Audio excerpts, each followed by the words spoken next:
What was very common in 80s synth pop was drum machines, especially the Lindrum machine. And so if you're using Logic, you can find a Lindrum kit right here under electronic drum kit, and you scroll down to Lindrum.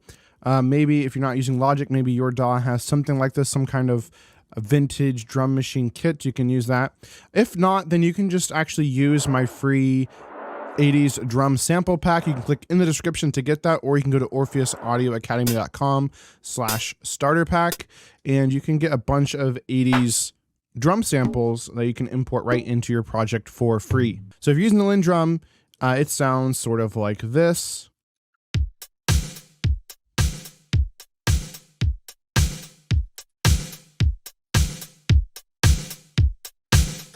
And that's with no processing whatsoever. It's just dry drums right out of the stock kit here.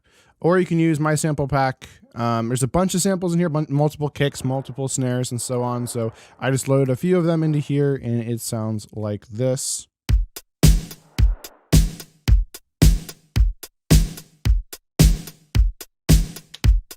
And a big part of this as well is getting that gated reverb sound on your snare drum. And so to set this up is really simple. So here's my sample pack. Here's the snare drum right here. And so we're just going to send this to a bus. So I use bus 34 here and just named it gated reverb right here, as you can see. And I just added a big reverb to it. In this case, I just used a stock reverb here in Logic, and I used snare plates. So I used a big plate reverb. You can see the length is pretty big, size is big, and I have it all the way wet. And so we'll hear what it sounds like now. Right, and we dial up how much the reverb we want.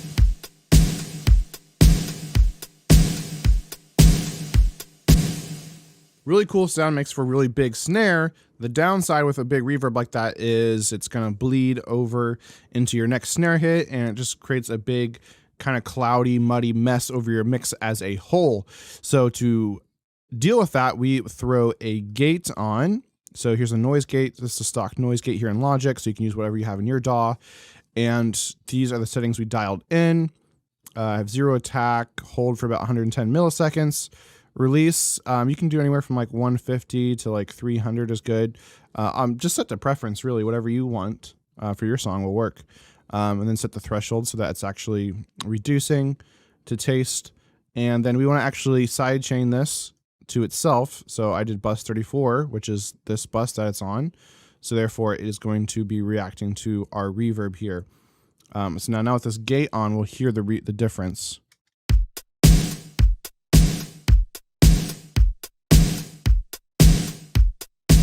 So you can hear that reverb being abruptly cut off. So we can turn down the volume here of our snare.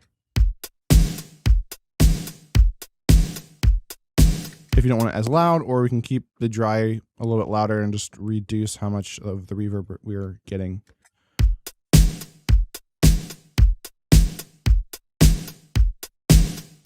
So it really comes down to taste and what you want. But that is essentially what you want for your drums here. And then pattern-wise, again, whatever you want to do, maybe you can listen to some of your favorite 80s synth pop songs and maybe model your drums on one of those songs.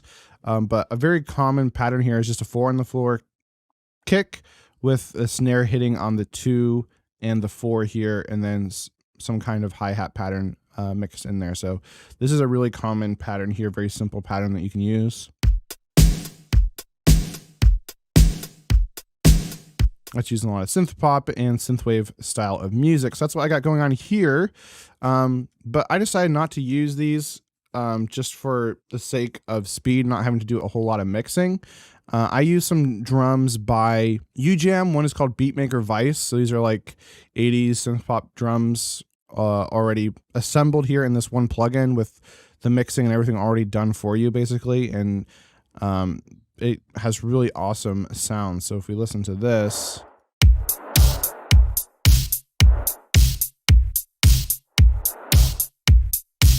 you know, it already sounds really good, but it wasn't sounding pop enough for me, not modern enough. It was still sounding kind of vintage. And so I layered it with another drum kit here by UJam called Candy. This is more for making pop style drums, but I'm using the nostalgia kit. We'll hear what this sounds like.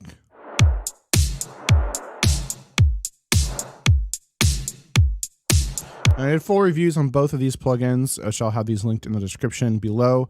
And I am an affiliate for these plugins, just so you know. But that also means you can get a discount if you want to get these plugins. So just click the links below or go to orpheusaudioacademy.com/UJAM to get these plugins. And then just use my code OAA-20 at checkout to get 20% off. And then on both of these kits, I threw on a little bit of EQ and compression using the British channel here.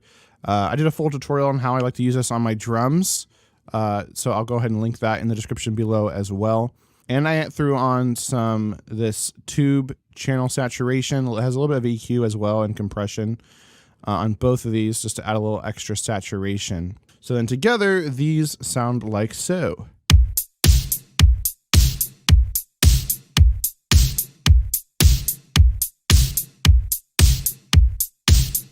Cool. And then when I mix it, it probably would be best to separate these out into separate channels, each of these drum sounds, which I could do.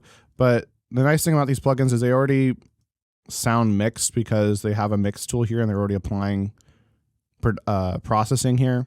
So it sounds really good as is. And so that's what I had for the verse. And then I did something different here than what I normally do. We'll listen to this little section here in the pre-chorus.